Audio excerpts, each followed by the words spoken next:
Kenaikan PPN dari 11% menjadi 12% bagi saya adalah sebuah penggenapan atas ramalan Prabu Jayabaya, Jongko Joyoboyo, yang mengatakan bahwa kali ilang kedung dan pasar ilang kumandang. Kali kita sekarang kehilangan sumber mata air.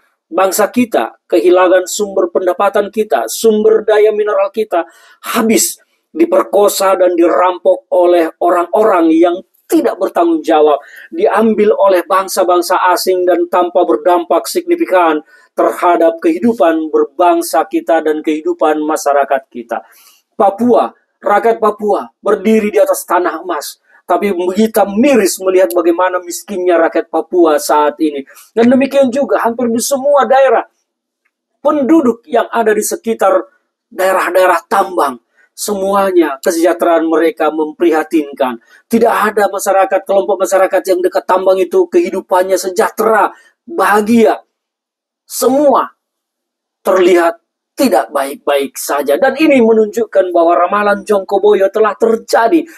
Kali ilang kedung, kita kehilangan sumber daya mineral kita, sumber kekayaan kita telah hilang dan telah sekarang terjadi.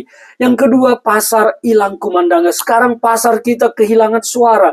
Tidak ada lagi suara-suara riuh yang terjadi di pasar-pasar kita karena pasar kita sekarang sunyi sepi. Selain faktor hidupnya teknologi dan online, pasar online membuat pasar-pasar kita sepi juga adalah bahwa memang perekonomian masyarakat kita sedang tidak baik-baik saja. Pasar hilang suaranya. Ini yang terjadi sekarang dan ini menurut saya adalah penggenapan dan semakin akan digenapi dengan kebijakan pemerintah yang menaikkan PPN dari 11% ke 12%. Kesulitan masyarakat akan bertambah dengan naiknya PPN ini karena beban masyarakat semakin hari semakin bertambah, pungutan, iuran, dan segala macam. Pajak terus meningkat membebani pundak rakyat dan sementara rakyat tidak mendapatkan kelepasan dari harusnya yang didapat oleh masyarakat dari negara. Kita mendengar cerita kesuksesan pemerintahan Jokowi 10 tahun. Faktanya justru terbalik. Kalau Jokowi sukses 10 tahun, justru rakyat sekarang harusnya dapat potongan pajak, penambahan subsidi, penambahan bantuan sosial lainnya, iuran BPJS turun, dan ke sekolah-sekolah semuanya gratis. Tetapi faktanya sekarang kita rasakan sebaliknya. Pajak naik, iuran-iuran naik, pungutan bertambah, dan BPJS semakin susah. Ini yang terjadi sekarang. Maka kalau cerita kesuksesan Jokowi didengungkan, inilah fakta sekarang bahwa kita rakyat semakin kesulitan, bukan semakin baik. Kalau Jokowi sukses harusnya kita semakin baik, bukan semakin kesulitan.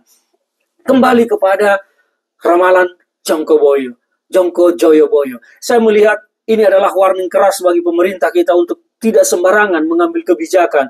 Jangan sampai cerita mitos tentang Sabdo Palon benar-benar akan terjadi, datang setelah pergi moksa dan kita akan merasakan dampak yang besar. Kita melihat sekarang banyak pengusaha mengeluh atas kebijakan-kebijakan pemerintah, apalagi kebijakan terhadap pajak. Rakyat kita ini pontang-panting, mati-matian bekerja, tiba-tiba pemerintah datang mengambil jatahnya seperti preman tukang palak.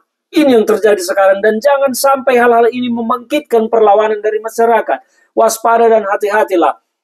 Saya harus mengingatkan pemerintah untuk benar-benar bijaksana dalam soal kebijakan terkait publik saat ini, karena publik memang sedang merasakan beban yang tidak mudah, ditambah lagi persoalan global, geopolitik internasional yang memang sedang ribut.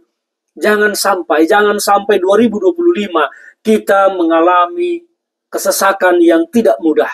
Kita tidak ingin bangsa ini terpuruk, kita tidak ingin bangsa ini rusak, tidak ingin bangsa ini kacau, rusuh. Kita ingin bangsa ini baik, sejahtera, makmur rakyatnya. Maka semua itu hanya akan bisa dicapai kalau kebijakan pemerintah adalah kebijakan yang tepat dan benar. Saya hanya mengingatkan, hati-hatilah terhadap kata-kata bijak daripada leluhur-leluhur bangsa ini, karena mereka adalah orang-orang yang tidak rusak hatinya dan tulus melihat negeri ini. Jadi apa yang disampaikan oleh Prabu Joyoboyo layak kita jadikan sebagai pertimbangan mengambil kebijakan pemerintah, dan cerita tentang Sabdo Palon harus kita pikir-pikirkan kembali. Jangan-jangan ini akan benar-benar terjadi pada 2025, 2026, 2027. Salam dari saya, Ferdinand Huta Hayan, untuk Sosialis TV.